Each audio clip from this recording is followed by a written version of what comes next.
एक ही सत्ता कैसे संहारक हो सकता है और करुणा में भी कैसे कोई परम योगी हो सकता है और आदर्श गृहस्थ भी कैसे वही सत्य निराकार भी है और साकार रूप में भी पूजित है। इसलिए शिव को विरोधाभासों का देवता कहा जाता है।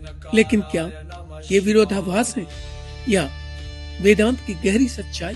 वेदांत में अंतिम सत्य को ब्रह्म कहा गया है। वेदांत के अनुसार ब्रह्म है अनंत, गुणातीत, निराकार, फिर भी सभी गुणों का स्रोत, सर्व खलविदम ब्रह्म। यह सब ब्रह्म ही है। कई परंपराओं में, विशेषकर शैव मत में, शिव को ब्रह्म के उसी रूप में देखा गया है। इसलिए शिव का विरोधाभास असल में अस्तित्व का विरोधाभास है।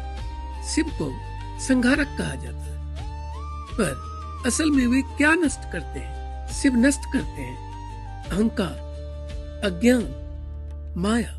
वेदांत के अनुसार अज्ञान ही दुख का मूल कारण है। इसलिए शिव का संहार अर्थात अज्ञान का संहार मुक्ति का मार्ग है। इसलिए वही शिव है आशुतोष, तुरंत प्रसन्न होने वाले। वही शिव है भोलेनाथ, सरल और करुणा में। संहार और करुणा दोनों विरोधी नहीं है, वे आध्यात्मिक जागरण के दो पहलू हैं।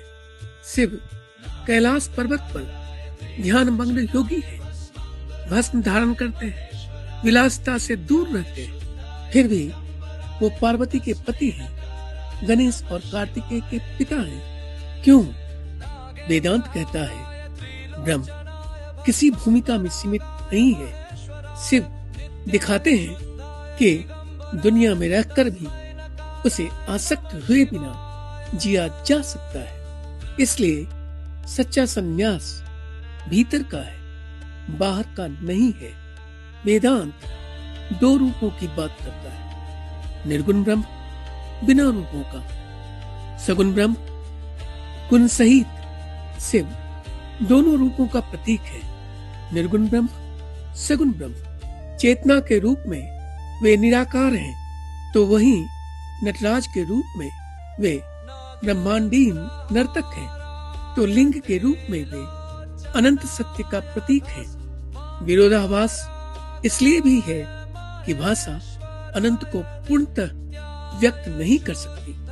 वेदांत कहता है सत्य अद्वैत है, लेकिन हमारा मन अद्वैत में सोचता है। जीवन मृत्यु, अच्छा बुरा, प्रकाश अंधकार।